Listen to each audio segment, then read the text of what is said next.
छत्रपती संभाजीनगर जिल्ह्यातील पैठण तालुक्यातील दावरवाडी नानेगाव फाटा परिसरात एक आश्चर्यकारक घटना समोर आली आहे।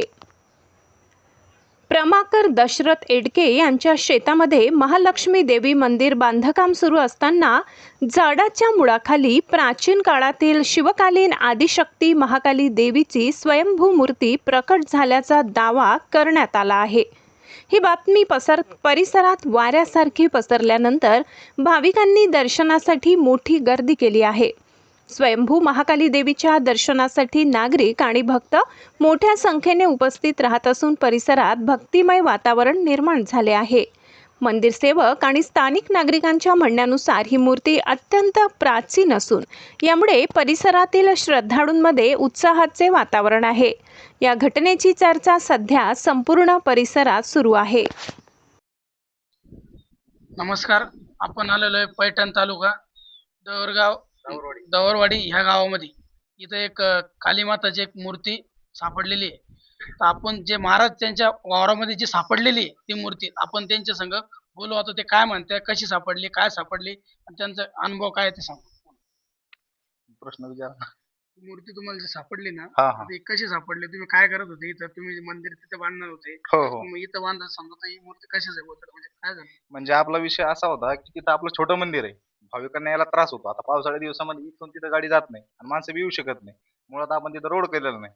मग आपले एक आमच्या मनात अशी भावना झाली की वरखडच्या देवीचं असं भव्य असं मंदिर बांधावं, जेणेकरून पुढे चालून आपल्याला अन्नदान क्षेत्र एक चालू करता येईल।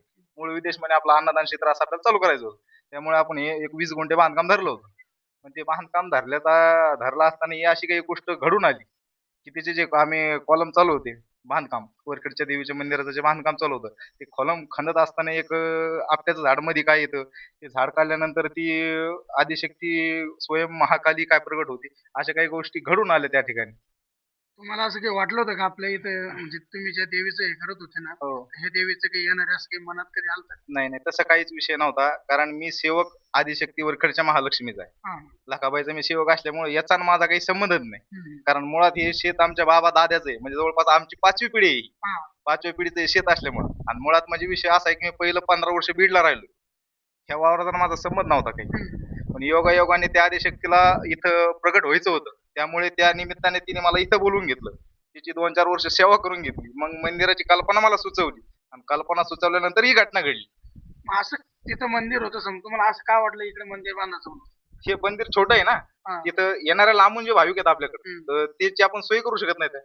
आणि मोठं जर मंदिर असले तर आपण त्यांची राहण्याची खाण्याची ही सोय आपण करू शकतो। आता इथं तुम्ही स्थानिकचे लोक आहे काही, हे तर यांचं काही तुम्हाला पाठबळ आहे का? हो, पाठबळ आहे ना। जे आहे काही का? तिचे भाविक भक्त आहेत त्यांचं सगळ्यांचं पाठबळ आहे।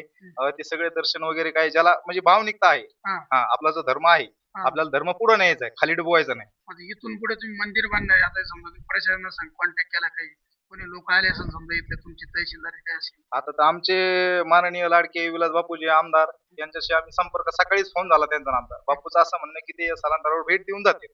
आज किंवा उद्या त्यांची या ठिकाणी भेट होईल। आपलं नाव? आदित्य